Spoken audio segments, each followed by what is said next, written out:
જગાડ. રવિન્દ્રનાથ ટાગોર જન્મ 7/5/1861, અવસાન 7/8/1941. બંગાળી કવિ, વતન કોલકાતા, જોરાસાંકો. વિશ્વના મહાન લેખકોમાં રવિન્દ્રનાથ કવિતા, નવલકથા, વાર્તા, નાટક, નિબંધ જેવા સ્વરૂપોમાં ઉત્તમ સર્જન કરી અગ્રહરોળમાં પ્રસ્થાપિત થયેલા. ગીતાંજલિના કાવ્યો માટે નોબેલ પારિતોષિક મળેલું 1913માં. ગોરા એમની સુખ્યાત નવલકથા છે.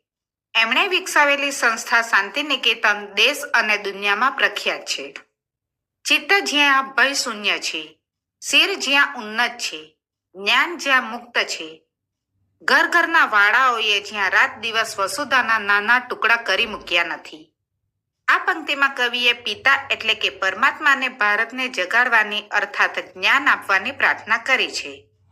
કવિ કહે છે, જ્યાં મન ભયમુક્ત છે, જ્યાં મસ્તક ઉન્નત છે, જ્યાં જ્ઞાન મુક્ત છે અને જ્યાં ઘરના વાળાઓએ રાત દિવસ એટલે કે દેશે ધરતીના નાના ટુકડા કરી નાખ્યા નથી, અર્થાત ધરતીને ખંડિત થવા દીધી નથી.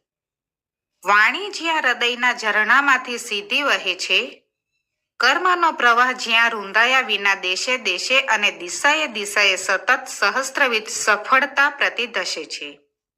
તુચ્છ આચારરૂપી રણની રીતિએ જ્યાં વિચારના ઝરણાને ગ્રસી લીધું નથી અને પૌરુષના લાખ લાખ ટુકડા કરી નાખ્યા નથી, જ્યાં હંમેશા તું સકલ કર્મ વિચાર અને આનંદનો નેતા છે, જ્યાં વાણી હૃદયના ઝરણામાંથી સીધી વહે છે, અર્થાત સાચા હૃદયથી બોલાય છે, જ્યાં પ્રત્યેક દેશમાં કર્મો રોકટોક વગર સતત થયા કરે છે અને એટલે કે દેશ દરેક દિશામાં સતત સહસ્ત્ર પ્રકારે સફળતાના માર્ગે આગળ ધપે છે, જ્યાં તુચ્છ આચારરૂપી રણની રીતિએ વિચારના ઝરણાને સૂકવી નાખ્યું નથી, જ્યાં હંમેશા તું એટલે કે પરમેશ્વર સકળ કર્મ વિચાર અને આનંદનો નેતા છો, ત્યાં જ તે સ્વર્ગમાં તારે પોતાને હાથે નિર્દય આઘાત કરી, હે પિતા તો ભારતને જગાડ.